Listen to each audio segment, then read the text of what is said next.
রাব্বুল আলামিন ইসরাফিল আলাইহিস সালাতু ওয়াস সালামকে যখন আবার পুনরায় জীবিত করবে, সিংহায় তো ফুঁক দিবে রে, প্রত্যেকটা মানুষের ভিতরে রূহ আসবে।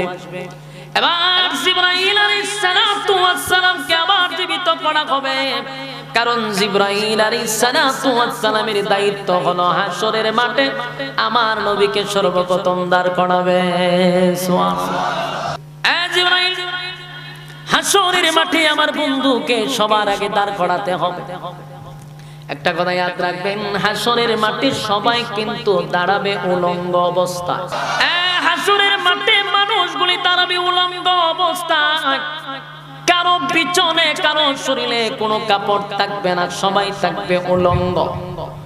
আল্লাহর নবী এমন ওয়াজ করার সাথে সাথে আম্মা জান আয়েশা যখন কাছে ছিল, ডাক দেয়া বলে, নবী গো, সবাই যদি উলঙ্গ অবস্থায় ওঠে, আমরা তো আপনার স্ত্রী উম্মুল মুমিনিন, উম্মতির মা হিসাবে আমরা কি উলঙ্গ অবস্থায় দাঁড়াতে হবে?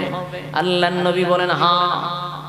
আম্মা জান আয়েশা শরমে লজ্জায় বলে, এত বিশাল একটা লজ্জার বিষয়, আমরা পয়গম্বরের স্ত্রী হইয়া উলঙ্গ অবস্থায় দাঁড়াবো? আল্লাহর নবী বলেন, তুমি যেটা ভাবতেছ হাশরের মাঠটা কিন্তু এরকম হবে না। আয়েশা গো, 50,000 বছর যে হাশরের মাঠে দাঁড়ায় থাকতে হবে, মানুষ উলঙ্গ অবস্থায় হাশরের মাঠে দাঁড়াবে, কিন্তু 50,000 বছরের ভিতরে একবারও তার নিজের শরীরের দিকে তাকাবে না। এটা এত একটা ভয়ানক, হাশরের মাঠ এত ভয়ানক, নিজের শরীরের দিকে 50,000 বছরের ভিতরে একবার তাকাবে না, অন্য মানুষের দিকে তাকাবে কখন? সেদিন কেউ কারো দিকে তাকাইবার সময় নাই, উপরের দিকে তাকায়া থাকবে, ভয়ে আতঙ্কে মানুষের কলিজা বাহির হয়ে যাবে, সেদিন কারো দিকে তাকাবার সময় নাই। যুবক ভাইরা আমার, তখন মানুষ তো কাদা মাটির নিচ থেকে বডি যখন গঠন হবে, জিবরাইল আলাইহিস সালাতু ওয়াস সালামকে অর্ডার দিবে, সেদিন সর্বপ্রথম আল্লাহর হাবিবকে হাশরের মাঠে দাঁড় করানোর জন্য কিন্তু ঘটনা তো একটা ঘটে যাবে। জিবরাইল পাগল পাগল হইয়া নবীর রওজা তালাশ করবে, যেই নবীর কাছে জিবরাইল 24,000 বার আসছে, সেই জিবরাইল চতুর্দিকে নবীর রওজা তালাশ করবে, পাগলের মতো হয়ে যাবে, কিন্তু নবীর রওজা তালাশ করে পাবে না, পাগল পাগল হয়ে যাবে, নবীর রওজা পায় না। ঘটনা কি রে? নবীর রওজা কোথায় গেল? এবার দৌড়ে ইসরাফিল আলাইহিস সালাতু ওয়াস সালামের কাছে গিয়া বলবে, ইসরাফিল রে, তুই না সিংহায় ফুঁক দিয়া বাঁশি বাজায়া দিলি, তামাম পৃথিবীটারে তছনছ করে দিলি, এখন তো আমি নবীর রওজা তালাশ করে পাই না, আমি এখন নবীর উঠানোর দায়িত্ব আমার। হাশরের মাঠে সর্বপ্রথম হাবিবে কিবরিয়াকে আমার দাঁড় করাতে হবে, আমি এখন কেমনে দাঁড় করাই? নবীর রওজাই তো আমি তালাশ করে পাই না।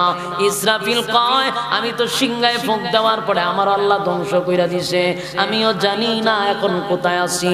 এবার জিবরাইল ইসরাফিল দুজনের পরামর্শে তারা বলল, চতুর্দিকে তালাশ করে কোনো লাভ নাই, কিয়ামতের সবচেয়ে বড় কথা হলো যেটা, যে সিংহায় একটা ফুঁক দিবে। এরকম কোন riwayat আছে 2 বার, কোন riwayat আছে 3 বার, সিংহায় ফুঁক হবে 3 বার, আবার 2 বারও বলা হয়েছে। তো প্রথম যখন সিংহায় ফুঁক দিবে, তখন একটা বিকট আওয়াজ শুরু হবে। এই বিকট আওয়াজটা চলমান, একবার হইতো না, বন্ধ হইতো না, এটা 6 মাস পর্যন্ত আওয়াজ চলতেই থাকবে, এবং যতটুক সময় যাবে বিকট থেকে বিকট, বিকট থেকে বিকট, ভয়ানক থেকে ভয়ানক আওয়াজ খালি চলতেই থাকবে। প্রথম আওয়াজে সব তছনছ হয়ে যাবে, সমস্ত কিছু যা আছে সব ধ্বংস হয়ে যাবে, কোনো প্রাণী আর বেঁচে থাকবে না, সব ধ্বংস হবে। প্রথম ফুঁকটাতে দিবে, এটা আস্তে আস্তে বাড়তে থাকবে। এই বাড়াটা কতক্ষণ থাকবে? 6 মাস একাধারায় একটা ফুঁকের আওয়াজ 6 মাস চলতে থাকবে। কি পরিমাণ আওয়াজ হবে আপনারা একটু এক্সাম্পল দিই। সূর্যটা এই পৃথিবীর থেকে 9,30,00,000 মাইল উপরে, বিজ্ঞান হয়, ধইরা নিলাম বিজ্ঞানের কথা। এবং সূর্যটা এই পৃথিবীর থেকে 13 লক্ষ গুণ বড়। কথা কি বুঝেন? 13 লক্ষ গুণ বড় যদি হয় তাহলে পৃথিবীর থেকে আরো 13 লক্ষ গুণ বড় এই সূর্য, যেটা আমরা উদ্দূর দেখি। এই সূর্যটা আওয়াজের সুরে টুকরা টুকরা হয়ে জমিনে পড়বে। আপনি কি বুঝেন এটার কেমন আওয়াজ হইব? সাধারণ কথা। বিকট থেকে বিকট সূর্য ভেঙে টুকরা টুকরা হয়ে পড়বে, চন্দ্র ভেঙে যাবে, তারকা ছুটে ছুটে পড়বে। জমিন তো থাকতো না, কারণ 13 লক্ষ গুণ বড় সূর্য হয়, তো এক চন্দ্র বললেই তো দুনিয়া শেষ। কথা হয় না? সব তো তামা তামা হইলে সূর্য বললই, এরপরে চন্দ্র, এরপরে তারকা, সূর্যের থেকে আরো কোটি গুণ বড়। তারকার সংখ্যা কতটা?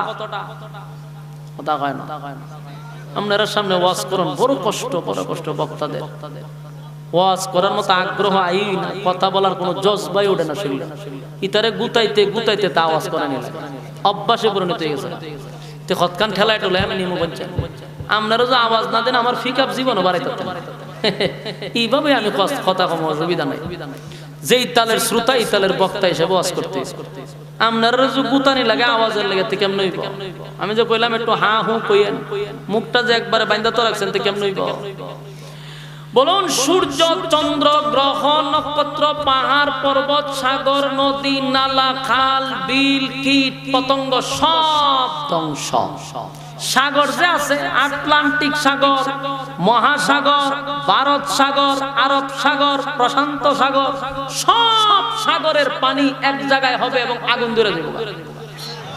এটা কি ছোটো খাটো আওয়াজ?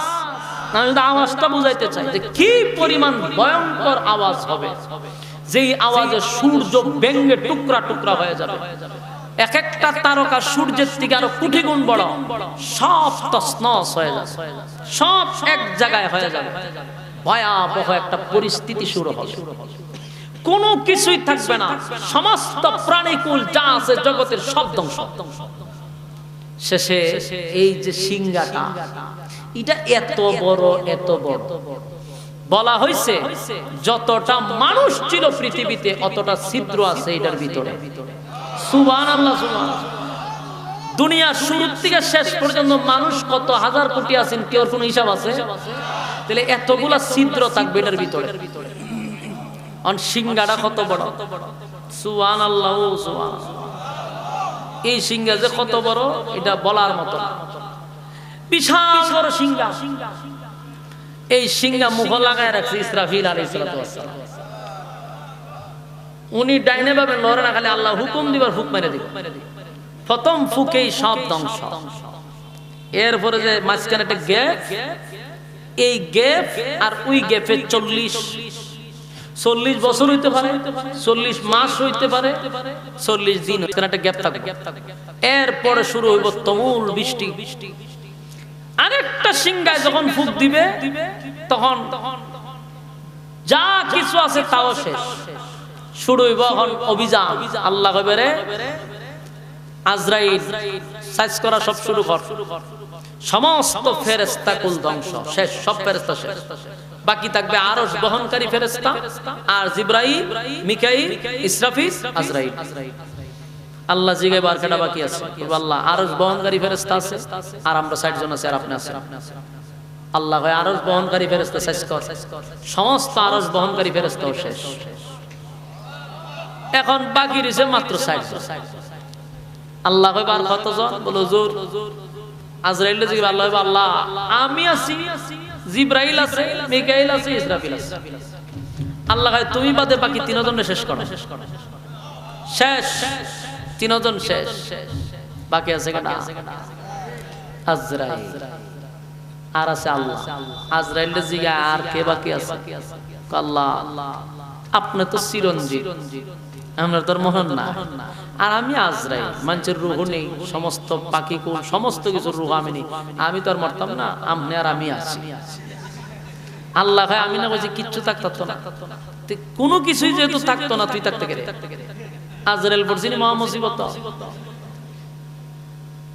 কিতাবে লেখছে আজরাইল যখন আল্লাহ কইব তুইও থাকতে পারবি না, আজরাইল হতে আমার রুহ নিব কেডা? আজরাইল রে কয় আজরাইল আমার রুহ নিব কেডা? আল্লাহ কয় আমার হুকুমই তোর রুহ কবজ করলি। যেই মাত্র আল্লাহ হুকুম দিবে, কিতাবে বলা হয়েছে যদি তখন কোনো প্রাণী মারা না যেত, সমস্ত মানুষ জিন পশু পাখি থাকতো, আজরাইলের চিৎকারে সব মানুষ মারা যেত। আজরাইল এমন চিৎকার দিছে। আল্লাহ রাব্বুল আলামিন বলেন, আমি না বললাম কোনো কিছুই থাকবে না, কুল্লু মান আলাইহা ফান, সব ধ্বংস করে দিবে, সব ধ্বংস। এরপরে বাকি থাকবে কে? ওয়ায়াবকা ওয়াজহু রাব্বিকা যুল জালালি ওয়াল ইকরাম।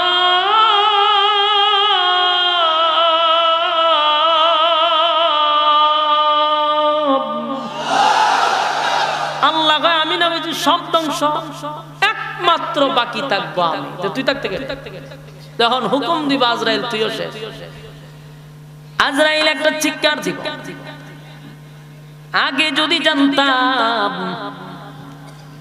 মৃত্যুর এত যন্ত্রণা, তাহলে মানুষের রূহের দায়িত্ব আমি নিতাম না। আজরাইল চিৎকার দিবে, চতুর্দিকে ঘুরতে থাকবে, আল্লাহর হুকুম আজরাইলকে ধ্বংস করে দিবে রে। সব ধ্বংস, আজরাইল শেষ। এবার আর কেউ নাই, শুধু বাকি থাকবে কে? শরীরের সমস্ত শক্তি দিয়া বলেন কে? আরো জোরে কোন কে? একমাত্র বাকি থাকবে আল্লাহ। সেদিন আল্লাহ তাকায় দেখবে কেউ নাই, শুধু আল্লাহ। আল্লাহ সেদিন বলবেন লিমানিল মুলকুল ইয়াউম, পৃথিবীর রাজা বাদশারা কোথায় রে? আজকে দেখি ওর কোনো আওয়াজ নাই। আজকে তোরা কোথায়? রাজা বাদশাদেরকে আল্লাহ ডাক দিয়া বলবে তোরা কোথায়? তোদের আওয়াজ নাই কেন? কোনো সারা শব্দ নাই কেন? আল্লাহ নিজেই বলবেন লিল্লাহিল ওয়াহিদিল কাহ্হার, আজকের রাজত্ব শুধুমাত্র কেবলমাত্র আমি আল্লাহ। এই যুবক ভাইরা, আল্লাহ বলেন ইজা জুলজিলাতিল আরদু জিলজালাহা, জমিনের মধ্যে যখন জালজালা শুরু করে দিব, সব ধ্বংস হয়ে যাবে, সব ধ্বংস হয়ে যাবে, কোনো কিছুই বাকি থাকবে না, সব ধ্বংস হয়ে যাবে রে। এই বিশ্ব পরিস্থিতির পরিসমাপ্তি আমার মালিক ঘটায়া দিবে, রাখবে না, কিছুই রাখবে না, সব ধ্বংস। প্রথম সিংহের পক্ষে সব শেষ, দ্বিতীয় বুকে সব শেষ। এবার দ্বিতীয় ফুক যখন দেওয়া হবে, সব ধ্বংস হওয়ার পরে দ্বিতীয় সিংহায় যখন ফুক দিবে, তখন তো সব শেষই হয়ে গেল। কাদামাটি সর্বদিক দিয়া বৃষ্টি হবে, প্রায় 40 বছর 40 দিন 40 মাস হইতে পারে। এত বৃষ্টি হবে, এত বৃষ্টি হবে, টানা বৃষ্টি হইতেই থাকবে। ওই বৃষ্টির পানিয়ে সব কিছু একাকার হইয়া আল্লাহ জমিনটার একটা সমতল বানাবে। সুবহানাল্লাহ। এই পৃথিবীটাই হবে হাসরের মাঠ, আর এই মাঠটারে তৈরি করার জন্য আল্লাহ সমতল করবে, সমতল মাঠ করবে। তখনকার পৃথিবী আর এখনকার পৃথিবীর মধ্যে উল্লেখযোগ্য বেশ কম থাকবে। এখনকার পৃথিবীতে গাছ আছে, বাড়ি আছে, নদী আছে, নালা আছে, পাহাড় আছে, পর্বত আছে। তখনকার পৃথিবী সমতল, একদম মাঠ। সুবহানাল্লাহ। আল্লাহ রাব্বুল আলামিন বলেন সব ধ্বংস হয়ে যাবে। সবাই যখন শেষ, শুধুমাত্র বেঁচে থাকবে একমাত্র চিরঞ্জীব আল্লাহ। বলুন আল্লাহর কোন মরণ আছে? কথা হয় না। আল্লাহু লা ইলাহা ইল্লাহু আল হাইয়ুল কাইয়্যুম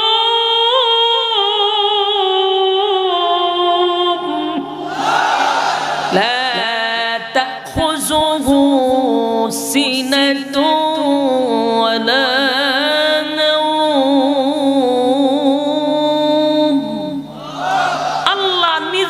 তার কথা বলে যে আমি চিরঞ্জীব, আমার কোনো মরণ নাই, আমার কোনো ঘুমও নাই, আমার তন্দ্রাও নাই। সুবহানাল্লাহ। যিনি খোদা হবেন ওনার কোনো মরণ আসেনি, উনি চিরঞ্জীব।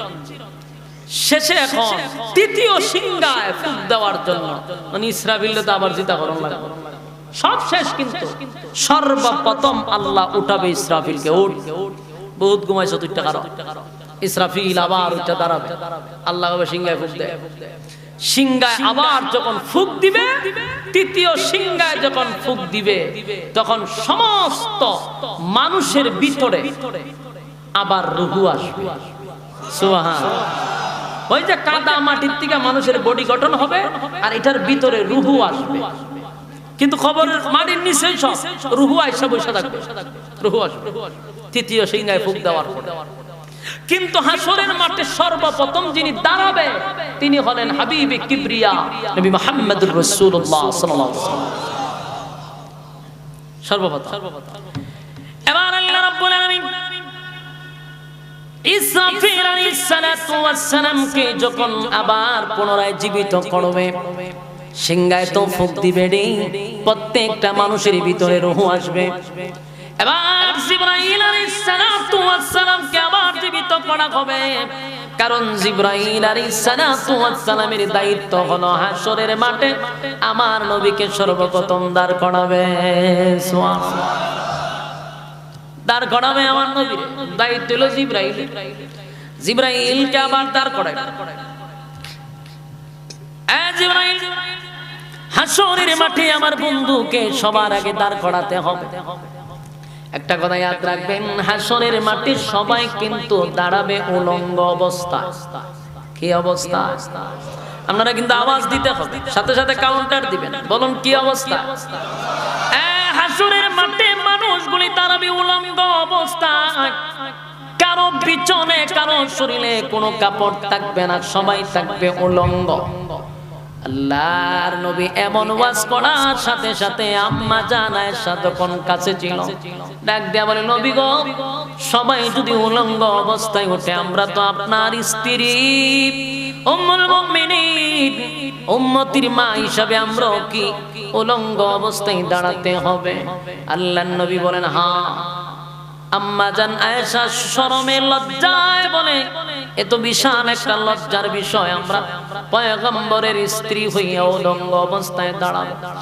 আল্লাহর নবী বলেন, আয়েশা শুন, তুমি যেটা ভাবতেছ হাসরের মাঠটা কিন্তু এরকম হবে না। আয়েশা গো, 50,000 বছর যে হাসরের মাঠে দাঁড়ায় থাকতে হবে, মানুষ উলঙ্গ অবস্থায় হাসরের মাঠে দাঁড়াবে, কিন্তু 50,000 বছরের ভিতরে একবারও তার নিজের শরীরের দিকে তাকাবে না। এটা এত একটা ভয়ানক, হাসরের মাঠ এত ভয়ানক, নিজের শরীরের দিকে 50,000 বছরের ভিতরে একবার তাকাবে না, অন্য মানুষের দিকে তাকাবে কখন? সেদিন কেউ কারো দিকে তাকাইবার সময় নাই, উপরের দিকে তাকায়া থাকবে, ভয়ে আতঙ্কে মানুষের কলিজা বাহির হয়ে যাবে, সেদিন কারো দিকে তাকাবার সময় নাই। যুবক ভাইরা আমার, তখন মানুষ তো কাদা মাটির নিচ থেকে বডি যখন গঠন হবে, জিবরাইল আলাইহিস সালাতু ওয়াস সালামকে অর্ডার দিবে, সেদিন সর্বপ্রথম আল্লাহর হাবিবকে হাসরের মাটি দাঁড় করানোর জন্য। কিন্তু ঘটনা তো একটা ঘটে যাবে, জিবরাইল পাগল পাগল হইয়া নবীর রওজা তালাশ করবে। যেই নবীর কাছে জিবরাইল 24,000 বার আসছে, সেই জিবরাইল চতুর্দিকে নবীর রওজা তালাশ করবে, পাগলের মতো হয়ে যাবে, কিন্তু নবীর রওজা তালাশ করে পাবে না, পাগল পাগল হয়ে যাবে, নবীর রওজা পায় না। ঘটনা কি রে? নবীর রওজা কোথায় গেল? এবার দৌড়ে ইসরাফিল আলাইহিস আলাইহিসসালাতু ওয়াসসালামের কাছে গিয়া বলবে, ইসরাফিল রে, তুই না সিংহায় ফুঁক দিয়া বাঁশি বাজায়া দিলি, তামাম পৃথিবীটারে তছনছ করে দিলি, এখন তো আমি নবীর রওজা তালাশ করে পাই না, আমি এখন নবীর উঠানোর দায়িত্ব আমার। হাশরের মাঠে সর্বপ্রথম হাবিবে কিবরিয়াকে আমার দাঁড় করাতে হবে, আমি এখন কেমনে দাঁড় করাই? নবীর রওজাই তো আমি তালাশ করে পাই না। ইসরাফিল কয়, আমি তো সিংহায় ফুঁক দেওয়ার পরে আমার আল্লাহ ধ্বংস কইরা দিছে, আমিও জানি না এখন কোথায় আছি। এবার জিবরাইল ইসরাফিল দুজনের পরামর্শে তারা বলল, চতুর্দিকে তালাশ করে কোনো লাভ নাই, যেহেতু মাটির নিচেই পয়গম্বরের রওজা, তাই মাটিরে জিজ্ঞাসা কর মাটির পেটের ভিতরে নবীরে কোথায় রাখছে। সুবহানাল্লাহ। এবার জিবরাইল দৌড়াইয়া মাটির কাছে গিয়ে বলে, মাটি রে, তোর পেটের ভিতরে কোথায় পয়গম্বরে রাখছো, তাড়াতাড়ি বল। আমি তো গোটা চতুর্দিকে ঘুরতেছি, নবীর রওজা আমি তালাশ করে পাই না। মাটি কয়, এ জিবরাইল, তুমি আমারে জিজ্ঞাসা করতেছো আমার পেটের ভিতরে নবীরে কোথায় রাখছে? আমার মধ্যে যে ইসরাফিলের সিংহায় ফুঁক দিছিল, আমার মধ্যে যে একটা কম্পন সৃষ্টি হয়েছিল, আমার শরীরের অংশ বিভিন্ন জায়গায় ছড়ায়া ছিটায়া পড়ছে, আমি মাটির কোনো অস্তিত্ব নাই, সবগুলারে একাকার কইরা ফলাইছে। পৃথিবী তো ধ্বংস হয়ে গেছিল, সব তছনছ হয়ে গেছে, আমার পেটের ভিতরে হাবিবে কিবরিয়াকে কোথায় রাখছি আমি মাটিরও কোনো খবর নাই। সুবহানাল্লাহ। আমার যুবক বাবা, দিলের কান লাগায় শুনে, জিবরাইল চতুর্দিকে তালাশ করে, হায় রে, আমার দায়িত্ব হলো সর্বপ্রথম হাবিবে কিবরিয়া হাশরের মাঠে দাঁড়াবে, কিন্তু মাটিও জানে না নবীরে কোথায় রাখছে, ইসরাফিলও জানে না কোথায় এখন নবীর আমি তালাশ করে পাই। এমনি আওয়াজ আসতেছে, জিবরাইল রে, নবীরে এমনি পাওয়া যাবে না, মাটিরও খবর নাই, ইসরাফিলেরও খবর নাই, কারণ যে সিংহায় ফুঁক দেওয়ার পরে পৃথিবী বিশ্ব পরিস্থিতির পরিসমাপ্তি আমি ঘটায়া দিছি, জমিনের কোনো অস্তিত্ব রাখি নাই। তাই আমার বন্ধুরে যদি তালাশ করে পেতে চাস, তাহলে গোটা পৃথিবীর মাঠটা ঘুরতি দে, দেখবি একটা নূর চমকাইতেছে, গোটা মাঠের মধ্যে একটা জায়গায় নূরে চমকাইতে থাকবে, আলোকিত হয়ে থাকবে, ওই জায়গাটায় আমার বন্ধু শায়িত। জোরে কোন সুবহান। জিবরাইল আলাইহিস সালাতু ওয়াস সালাম চতুর্দিকে ঘুরতে একটা জায়গায় গিয়া দেখে জায়গাটা আলোকিত হয়ে আছে, এই জায়গাটা সারা সব জায়গায় একরকম, এই জায়গাটা আলোকিত। জিবরাইল সেখানে গিয়া দেখে হাবিবে কিবরিয়ার রওজা সেখানে দেখা যায়, সাথে সাথে আমার হাবিবে কিবরিয়াকে সর্বপ্রথম হাশরের মাঠে দাঁড় করাবে, তবে শর্ত হলো পৃথিবীর সব মানুষ উলঙ্গ অবস্থায় দাঁড়াবে, শুধুমাত্র কেবলমাত্র আমার নবীরে আমার আল্লাহ জান্নাতি পোশাক পরায়া উঠাবে। আমার নবীর সম্মান, এটা আমার নবীর সম্মান আর মর্যাদা। সব নবীরা, সব পয়গম্বররা একরকম, আমার নবী ভিন্ন। সমস্ত উম্মতেরা দাঁড়াবে উলঙ্গ অবস্থায়, কিন্তু নবীরে দাঁড় করাবে আল্লাহ জান্নাতের পোশাক পরে গিয়া। সেদিন হাশরের মাঠে সর্বপ্রথম নবীরে সবার আগে দাঁড় করাবে, এরপরে আস্তে আস্তে আল্লাহ রাব্বুল আলামিন হুকুম দিবে সবাই কাদা মাটির নিচ থেকে উলঙ্গ অবস্থায় কলিজা পাটা পিপাসা লইয়া হাশরের মাঠে মানুষগুলো দাঁড়াবে। এই মানুষগুলার এত পিপাসা, কলিজা পাটা পিপাসা থাকবে গো, পৃথিবীর সব পানি যদি তার মুখে ঢেলে দেওয়া হয় তারপর তার তৃষ্ণা নিবারণ হবে না। এত পিপাসা লইয়া উলঙ্গ অবস্থায় মানুষগুলা দাঁড়াবে। আল্লাহর নবী বলেন, আমি সর্বপ্রথম ওইটা দৌড়াইয়া এমন একটা জায়গায় আমারে নিয়ে দাঁড় করাবে, এই জায়গাটার নাম হলো হাউজে কাউসার। হাউজে কাউসার ক্রস করে, হাউজে কাউসার ক্রস করে তারপরে কিন্তু হাশরের মাঠে গিয়া দাঁড়াতে হবে। তাহলে নবীর একটা পয়েন্টে রাখছে, সেখানে নবীরে দাঁড় করাইল, নবী যেন তার বরকতি হাতের পানি পান করাইয়া দিতে পারে। বরকতি হাতের পানি পান করাইয়া তারপরে যেন মানুষ হাসরের মাঠে যায়। আল্লাহ রাব্বুল আলামিন এত বড় নিয়ামত আমার নবীরে দিছে রে, হাউজে কাউসারের মতো নিয়ামত। বাবা আদম থেকে নিয়া ঈসা রূহুল্লাহ, কত নবী রাসূল আমার আল্লাহর জন্য পাগল, কিন্তু আমার আল্লাহ হাউজে কাউসার দান করে নাই। আদম নবী প্রথম নবী, প্রথম মানুষ। 350 বছর যেখানে আদম নবী শুধু কাঁদছে, এরপরও আমার মালিক হাউজে কাউসার দেন। নূহ আলাইহিস সালাতু ওয়াস সালাম 950 বছর কাঁদছে, কিন্তু তারপরেও নূহ পয়গম্বরকে হাউজে কাউসার দেয় নাই। ইব্রাহিম খলিলুল্লাহ আল্লাহর বন্ধু, কত পরীক্ষায় উনি উত্তীর্ণ হইল, কত পরীক্ষায় ফার্স্ট ডিভিশনে পাস করলো, আল্লাহ উপাধি দিল খলিলুল্লাহ। সেই খলিলুল্লাহকে আল্লাহ হাউজে কাউসার দেয় নাই। মুসা আল্লাহর সঙ্গে কথা বলতো, উপাধি পাইল কালিমুল্লাহ।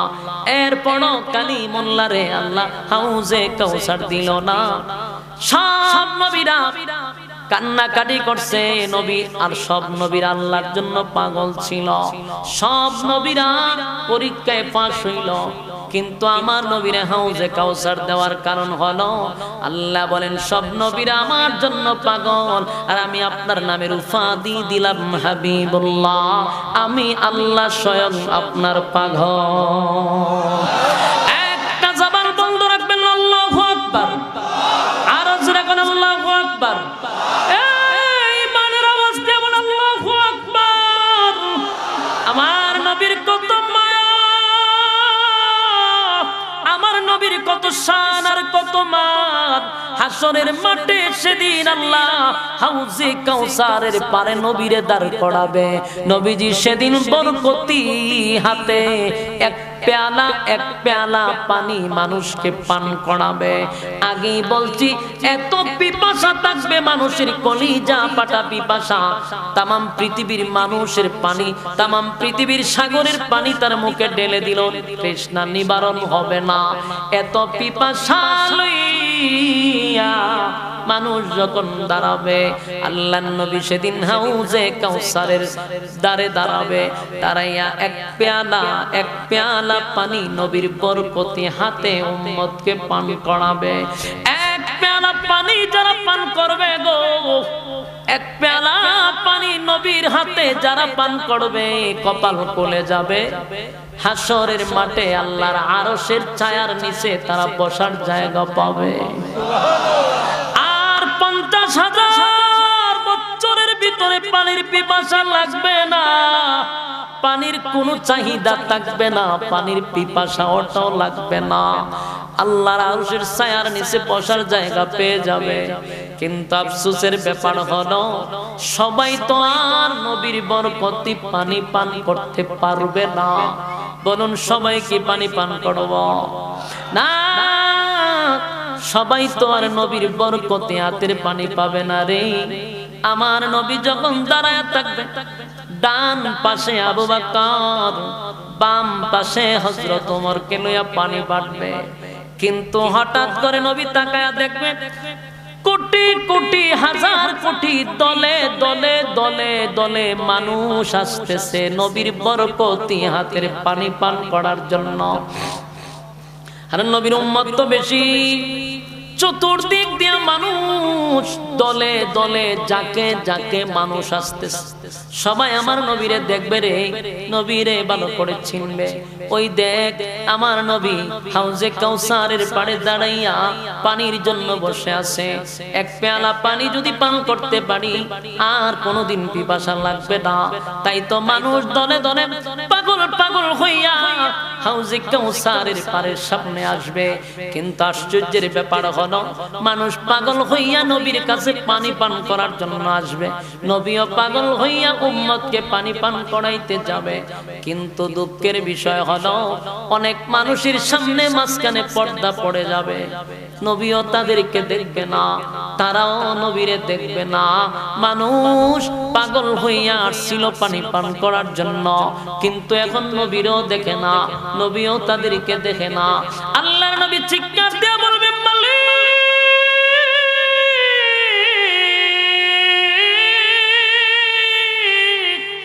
আপনার কাছ থেকে আমি পানি জোর করে আনি নাই গো, আমি কিন্তু হাউজে কাউসার আপনার কাছ থেকে জোর করে আনি নাই। আপনি তো হাউজে কাউসার আমারে গিফট করলেন, আপনি আমারে হাউজে কাউসার দিলেন আমার গুনাহগার উম্মতকে পানি পান করানোর জন্য। এখন আমার উম্মত পানি পান করতে আসছে, মাঝখানে কেন পর্দা ফালাইলেন? আমি কেন উম্মত দেখি না? উম্মত কেন আমারে দেখে না? আমি কেন দেখি না, তারা কেন দেখে না? এমনটা তো কথা ছিল না। আল্লাহ পানি আপনি আমারে গিফট করছেন আমার গুনাহগার উম্মতরে পানি পান করাইয়া কলিজা ঠান্ডা করে দেওয়ার জন্য, কিন্তু আমি পানি পান করাইতে চাই, মাঝখানে পর্দা পড়ে যায়, আমিও তাদেরকে দেখি না, তারাও আমারে দেখে না। আল্লাহ এমনটা কেন হয়ে গেল? আল্লাহ ডাক দিয়া বলেন, হাবিব আমি যা জানি আপনি নবী তা জানেন না, আমি যা জানি আপনি নবী তা জানেন না। মাঝখানে পর্দা কেন ফালাইলাম? মাঝখানে ব্যারিকেড কেন দিলাম? নবী গো, যারা আপনার হাতের পানি পান করার জন্য আসছে গো নবী, আপনার তো দয়া মায়া বেশি, আপনার দিলটা বড় মহব্বত নিয়া আপনি তাদেরকে পানি পান করাইতে চান, কিন্তু যারা আপনার কাছ থেকে পানি পান করার জন্য আসছে তারা আপনার দুনিয়ায় থাকা অবস্থায় উম্মত, তারা আপনার রেখে যাওয়া ইসলাম পালন করে নাই, আপনার দান দান ভাঙ্গা ইসলাম পালন করে নাই, আপনার রক্ত মাখা ইসলাম পালন করে নাই গো নবী। তারা মন গড়া ইসলাম পালন করছে, তারা বাপ দাদাদের ধর্ম পালন করছে, কোরআন সুন্নাহ অনুযায়ী চলে নাই, মন গড়া জিন্দেগি চালাইছে। তাই আমি মালিক নিয়ত করলাম তাদেরকে আপনার বরকতি হাতের পানি আমি পান করাইতে দিব না। আপনার রেখে যাওয়া ইসলাম তারা পালন করে নাই, আপনার আমানত রেখে যাওয়া ইসলাম পালন করে নাই, মন গড়া জিন্দেগি চালাইছে, এমন উম্মতকে আপনার মুখের আপনার হাতের পানি পান করাইতে দিব না। আল্লাহর নবী সেদিন চোখের পানিগুলো ছেড়ে দিয়া বলবে, উম্মতেরা রে, আমি না তোদের কাছে ইসলামটা আমানত রাখছিলাম। আশিক রাসূল দিলের কান লাগাইয়া শুনেন গো, আমার নবী সেদিন হাসরের মাঠে হাউজে কাউসারের পাড়ে দাঁড়াইয়া বলতে থাকবে, উম্মত আমি না তোদের কাছে ইসলামটা আমানত রেখে আসছিলাম। আমি নবীর শরীরে কোনোদিন মশা মাছি বসে নাই, কিন্তু সেই শরীরে অসংখ্য পাথরের আঘাত আমি সহ্য করেছি ইসলামকে জিন্দা করার জন্য। উম্মতেরা রে, আমি নবী হইয়া মার খাইছি, আমি নবীর শরীর থেকে রক্ত জড়াইছি, আমি ইসলামকে জিন্দা করার জন্য দান দান বাংসি, মাথা দিয়া লোহার হেমলেট ভাঙ্গা ঢুকছে, শরীরটার মধ্যে চতুর্দিকে শুধু পাথরের আঘাত। এরপরও ইসলাম তারে পরিপূর্ণ করে আমি কমপ্লিট ইসলাম তোদের কাছে আমানত রেখে আসছিলাম। আমার রেখে যাওয়া ইসলাম কেন পালন করলি না? আমি না তোদের জন্য হাসরের মাঠে পানি নিয়ে দাঁড়ায় আছি, কেন রে আমার রেখে যাওয়া ইসলাম পালন করলি না? সেদিন নবী আমাদের উদ্দেশ্যে একটা কথা বলবে, সুহকান সুহকান লিমান গায়্যারা বাদি, দূর হয়ে যা, দূর হয়ে যা, এমন উম্মতের আমার দরকার নাই। নাউজুবিল্লাহ, এখন কইেন না, বাড়িতে গিয়া কইেন, ওয়াজ শুনতেছেন আপনারা, আশিক রাসূলের ঘরে আশিক রাসূল, নবী ফানি যদি ফান না করা মিলবনি, বাবা মিলাইবনি, বাবা হ্যাঁ কথা হয় ফিরে খাওয়াইবো মানে কোন বন্ডা খানে খাওয়াইবো তো কথা বল না কেন নবীর সুপারিশ ছাড়া কোন ফির সুপারিশ করতে পারবে কথা কয় না কোন ফির যদি কয় সুপারিশ করব জুতা কুল্লা ইচ্ছা মতে সাইজ করা শুরু করবে বলে বন্ডামির সীমা আছে আল্লাহ স্পষ্ট কোরআনের আয়াতে বলছেন স্পষ্ট কোরআনের আয়াত দ্বারা প্রমাণিত কেউ কারো হবে না হাসরের মাঠে একমাত্র সুপারিশ নবী করা অনুমতি পাবে আমাদের নবী ছাড়া কেউ সুপারিশের অর্ডার পাবে না কোন পীর কোন ফকির যদি বলে সুপারিশ করব বুঝবেন নাম্বার সারা বন্ধ কিসের পীর বন্ধ জুতা দা খালি ফিটাই দেয় কোনো কথা নাই কারণ আপনার লাউ আর গুরু খাওয়ার লেগে আপনার ফার্ম পট্টি দিয়া জান্নাত নিতে হয় আল্লাহ রাব্বুল আলামিন বলেন কিয়ামতের মাঠে কেউ কারো হবে না কেউ আপনার সুপারিশ করবে না এমন কি আশ্চর্য হবে নিজের বাবা আপনারে পরিচয় দিবে না মা সন্তানকে পরিচয় দিবে না ইয়াউমা ইয়াফিরুল মারউ মিন আখিহি ওয়া উম্মিহি ওয়া আবি ওয়া সাহিবাতিহি ওয়া বানি এই আয়াতের মধ্যে স্পষ্ট রব্বে কারীম বলেন কেউ কারো হবে না মা সন্তানের পরিচয় দিবে না বাবা সন্তানের পরিচয় দিবে না আমার প্রশ্ন হলো মাতৃকা কি মাসির আদর বেশি কথা হয় না মাতৃকা মাসির আদর বেশি নয় গো মা যেখানে পরিচয় দেয় না এখানে ফির যাইব পরিচয় দিত আল্লাহ তো ফির আগে ধরবো কি পরিমাণ লাভ খাইছস কি পরিমাণ মুরিদানের ছাগল খাইছ পুরুষের সময় গরু নিছ তাকে জবাব দে কোথায় পাইছ গরু আর ছাগল নেওয়ার ছাগল খাওয়া আগে তো এটা সাইজ করব ইচ্ছা মতে কুবা শামসুর মতো কুবাইব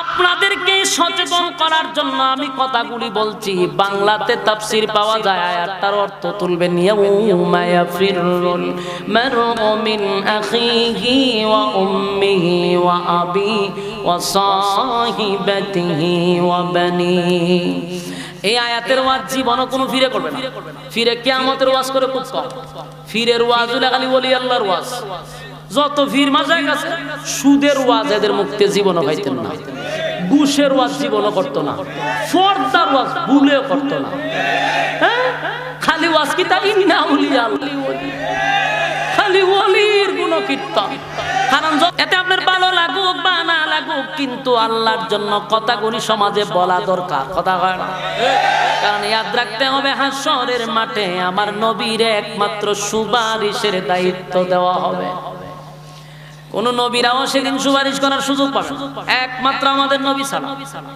হাসরের মাঠে আল্লাহ যখন বলবে পয়গম্বর তাদেরকে আপনার সামনে পর্দা দিছি কেন জানেননি দুনিয়ায় আপনার তরিকায় চলে নাই দুনিয়ায় আপনার তরিকা অনুযায়ী চলছে না মন গড়া জিন্দেগি চালাইছে আর বাপ দাদাদের ধর্ম পালন করছে আপনার রেখে যাওয়া ইসলাম পালন করে নাই আল্লাহর নবী বলেন উম্মতের রাসূল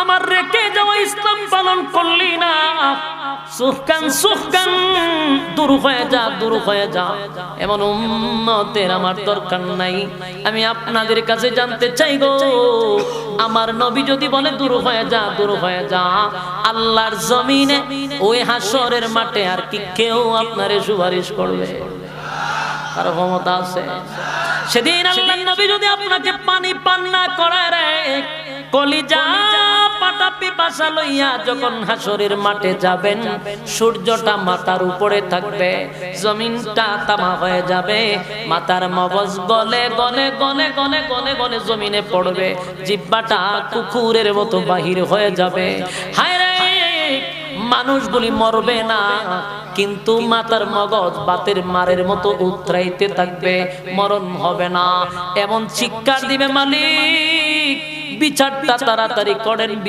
তাড়াতাড়ি করেন কাজ হবে না আদম নবীর থেকে নিয়া ঈসা রূহুল্লাহ সমস্ত নবীরা সেদিন এক বাক্যে বলতে থাকবে ইয়া রাব্বি নাফসি ইয়া রাব্বি নাফসি নাফসি নাফসি নাফসি, মানুষগুলি বলতে থাকবে ইয়া রাব্বি নাফসি। আদম নবী থেকে ঈসা নবী পর্যন্ত বলবে ইয়া রাব্বি নাফসি, আমার কি উপায় হবে, আমার কি উপায় হবে, হায় রে আমার কি উপায় হবে। শুধু আমাদের নবী বাদে সব নবীরা বলবে আমার কি উপায় হবে, কারণ প্রত্যেক নবীরা বলবে আমার কিছু না কিছু সমস্যা আছে, আল্লাহ নিষেধ করছে এরপরও করছি, এমন অসংখ্য ঝামেলা থাকবে। তারা থুইলা ধরবে আজকে আল্লাহর সামনে কথা বলার সাহস নাই রে, কোন নবী দ্বারা কথা বলতে পারবে না, কারণ আল্লাহর সেদিন রাগ থাকবে, আল্লাহর সেদিন গুসা থাকবে। কথা কি বুঝতেছেন? আমরা দুনিয়াতে আল্লাহর দয়া মায়া দেখছি, কিন্তু আল্লাহর রাগ আর গুসা দেখি নাই। আল্লাহর রাগ আর গুসা দেখি নাই, রাগ আর গুসা দেখি নাই। আল্লাহর কিন্তু রাগ গুসা হাসরের মাঠে দেখাবে, তর্জন গর্জন শুরু করবে। সব নবীরা বলবে ইয়া রাব্বি নাফসি, একমাত্র শুধুমাত্র কেবলমাত্র আমাদের নবী বলবে ইয়া রাব্বি উম্মতি। সুবহান, আমার নবী বলবে মালিক আমার উম্মতের কি হবে গো, আমার উম্মতের কি হবে, আমার উম্মতের কি হবে। সেদিন নবী চিৎকার শুরু করবে হাসরের মাঠে, আল্লাহ আমার উম্মতের কি হবে। আমি নবী হইয়া উম্মতের দৃশ্য দেখে বরদাস্ত করতে পারতেছি না, মাথার মগজ গলে গলে পড়তেছে, জিহ্বাটা বাহির হয়ে যাবে, মাথার মগজ গলে গলে পড়তেছে, জিহ্বাটা বাহির হয়ে যাবে। এই পরিস্থিতিতে আল্লাহ তখন তর্জন গর্জন দিতে থাকবে, কিন্তু আমার নবী আল্লাহকে বলবে মালিক আমি নবী হইয়া বরদাস্ত করতে পারতেছি না, আপনি রহমান হইয়া কেমনে বরদাস্ত করেন। মালিকের সেদিন গুসা থাকবে গো। মালিক সেজদা, নবীজি সেজদায় পড়িয়া যাবে, পড়িয়া চিৎকার শুরু করবে আল্লাহ আজকে আমার উম্মতের কি উপায় হবে, আমার উম্মতের কি উপায় হবে। নবীর চিৎকারের কারণে আল্লাহ বলবে বন্ধু মাথা মুবারক তুলেন গো, আর আপনার কান্নার জায়গা না, দুনিয়ায় বহু কাঁদছেন, এটা কান্নার জায়গা না, আপনি মাথা মুবারক তোলেন। আজকে আমি আল্লাহ আপনাকে খুশি করতেই থাকবো যতক্ষণ না পর্যন্ত আপনি খুশি হবেন। জুরে কোন সুবহান। এই যুবক ভাইরা, আল্লাহর নবী সিজদায় পড়ে থাকবে, আল্লাহ বলে বন্ধু মাথা তুলেন। আল্লাহর নবী হয় মালিক আমি তো তখনই খুশি হব আমার উম্মত যে সময় জান্নাতে যাবে, আমার উম্মতকে জাহান্নামে রেখে আমি নবী খুশি হব না।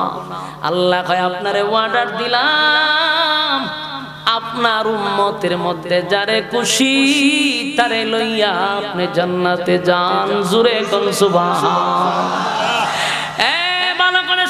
নবীর উম্মত বলতে কারা? যারা নবীর তরিকায় চলছে, নবীর উম্মত তাদেরকে নবী দেখা শাফায়াত করবে। নবী একমাত্র শাফায়াতের মালিক হবেন, আল্লাহ অনুমতি দিবে, বন্ধু সুপারিশ করবে। সেদিন নবীর সুপারিশে আমাদের উম্মতকে আল্লাহ জান্নাতে নিবে। জোরে কোন সুবহান। আল্লাহ বলবে বন্ধু জাহান্নাম অন্যদিকে তর্জন গর্জন করতে থাকবে রে। হাসরের মাঠ বড় ভয়াবহ শুরু হবে, এমন একটা পরিস্থিতি হবে মানুষগুলাও দিশেহারা হয়ে যাবে, কারো কাছে গিয়া কোনো সাহায্য পাবে না। কারণ মা তার সন্তানের কাছে যাবে, সাহায্য পাবে না। বাবা সন্তানের কাছে যাবে, সাহায্য পাবে না। স্বামী তার স্ত্রীর কাছে যাবে, সাহায্য পাবে না। একমাত্র সেদিন আমার নবী যদি সুপারিশ না করে উম্মতরে উপায় থাকবে না। কিছু সংখ্যক মানুষকে আল্লাহ ধরে ধরে জাহান্নামের কিনারায় নিয়ে যাবে, আর জাহান্নামটাও উৎপেতে বসা থাকবে। ইন্না জাহান্নামা কানাত মিরসাদা লিত্তাগিনা মাআবা লাবিসিনা ফিহা আহকাবা লা ইয়াযুকুনা ফিহা বারদান ওয়ালা শারাবা ইল্লা হামিমান ওয়া গাসসাকা জাযাআন ওয়াফাকা। ইন্না জাহান্নামা কানাত মিরসাদা, জাহান্নাম উত পেতে বসা জাহান্নামীদেরকে ধরার জন্য। যারা সীমা লঙ্ঘন করছে, সীমা লঙ্ঘন করছে, সীমা লঙ্ঘন করছে, লিত্তাগিনা মাআবা লাবিসিনা ফিহা আহকাবা, যারা যুগের পর যুগ, যারা যুগের পর যুগ দুনিয়ার জমিনে যারা হিতকর্ম করছে, যুগের পর যুগ জাহান্নামে থাকতে হবে। লিত্তাগিনা মাআবা লাবিসিনা ফিহা আহকাবা লা ইয়াযুকুনা ফিহা বারদান ওয়ালা শারাবা। এক কোনা ঠান্ডা পানির কোনো ব্যবস্থা নাই, এক ফোঁটা পানি দেওয়া হবে না। জাহান্নামীরা চিৎকার দিয়ে বলবে, মালিক পানি দেন, পানি দেন, পানি দেন। একদিন দুই দিন নয়, 1000 বছর বলবে আল্লাহ পানি দেন, পানি দেন, পানি দেন। 1000 বছর পরেও বান্দার সঙ্গে কোনো কথা কয় না রে। জাহান্নামীদেরকে আল্লাহ জিজ্ঞাসা করবে, নাফরমানটা আমার কাছে কি চায়? ইল্লা হামিমা ওয়া গাসসাকা। আল্লাহ বলেন বান্দারে, ফেরেশতারা বলে আল্লাহ পানি চায়, পানি চায়।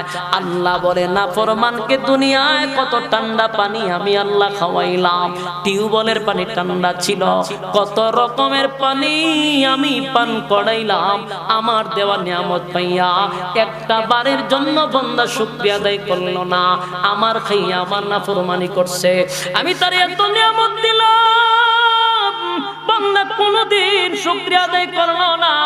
শীতের সময় টিউবওয়েলের পানি গরম করে দিলাম, আর গরমের সময় টিউবওয়েলের পানি ঠান্ডা করে দিলাম, মিষ্টি পানির ব্যবস্থা করে দিলাম। আমার খাইয়া আমার নাফরমানি করছে, আজকা দি বান্দায় আমার কাছে পানি চায়।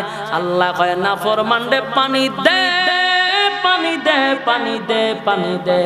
ইল্লা হামিমা ওয়া গাসসাকা। এমন একটা পানি দিবে,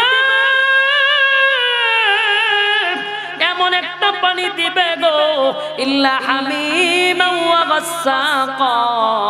এমন একটা পানি দিবে, এমন একটা পানি দিবে যেই পানিটা জাহান্নামের আগুনে টকবক করতে থাকবে।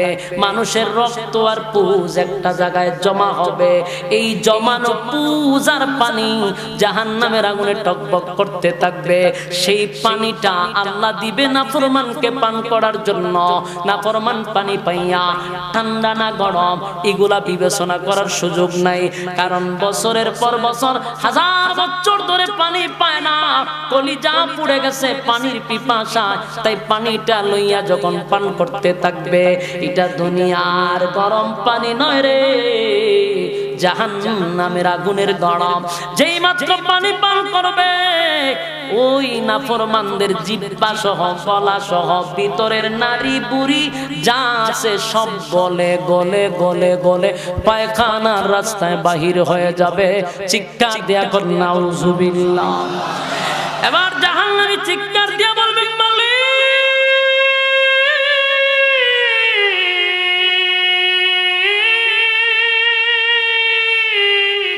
কেমন পানি দিছ গো, কেমন পানি দিলা, কেমন পানি দিলা, কেমন পানি দিলা? পানি পান করার আগেই তো ভালো ছিল, পানি পান করার পরে এখন আর অস্তিত্ব নেই, নারী বুড়ি সব বাহির হয়ে যাবে। চিৎকার শুরু করবে, চিৎকার শুরু করবে। আল্লাহ তখন বলবে জাযাআউ ওয়াফাকা। আল্লাহ বলবে নাফরমান, এখন বুঝ কেমন মজা লাগে, এখন বুঝ কেমন মজা লাগে। আমার দেওয়া নিয়ামত খাইলি, আমি তোরে কত নিয়ামত দিলাম, একবারও আমি আল্লাহর শুকরিয়া আদায় করলি না। আজকে এখানে আইসা পানি চাস, জাযাআউ ওয়াফাকা। এই কথাটা সেদিন মানুষের দিলে বড় কষ্ট লাগবে। আল্লাহ সেদিন বলবে জাযাআউ ওয়াফাকা, তোমার কৃতকর্মের পূর্ণ ফল। এই যুবক ভাইরা, শেষ কথা হলো, আপনাদের হাতে পায়ে ধরে বলি, আমার কথায় যদি বেজার হন আমার কিছু করার নাই, কারণ আমি একটা কথাও কোরআনের বাহিরে এই পর্যন্ত বলিও নাই।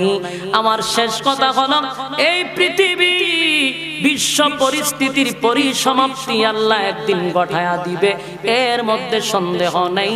কিয়ামত হবে, এর মধ্যে কোনো সন্দেহ আছে, কিন্তু কিয়ামত হবার আগে আগে আমাদের সামান তৈরি করার দরকার আছে না নাই?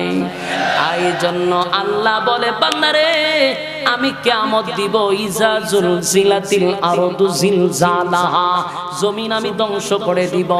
কিন্তু এই খবরটা আমি প্রকাশ করি নাই যেন তোমরা কিয়ামত হবার আগে আগে তোমাদের সামান তৈরি করতে পারো। কারণ আমি যদি আগেই বলে দেই তাহলে তো মানুষ আগেই সচেতন হয়ে যাবে, যেন আগের থেকে আমরা প্রস্তুতি নিতে পারি, পরকালের সামান তৈরি করতে পারি। এই জন্য কিয়ামত এবং মৃত্যু সব কার হাতে? কার হাতে? আমরা কারা কারা প্রস্তুতি নেব? হাত তুলে দেখা দে। লিল্লাহে তাকবীর, লিল্লাহে তাকবীর। আমরা প্রস্তুত তো ইনশাআল্লাহ। সমস্ত সামান নিয়ে আমরা প্রস্তুত থাকব। মালাকুল মউত আজরাইল আসলে যেন আমরা আমাদের সামান নিয়ে যাইতে পারি ইনশাআল্লাহ।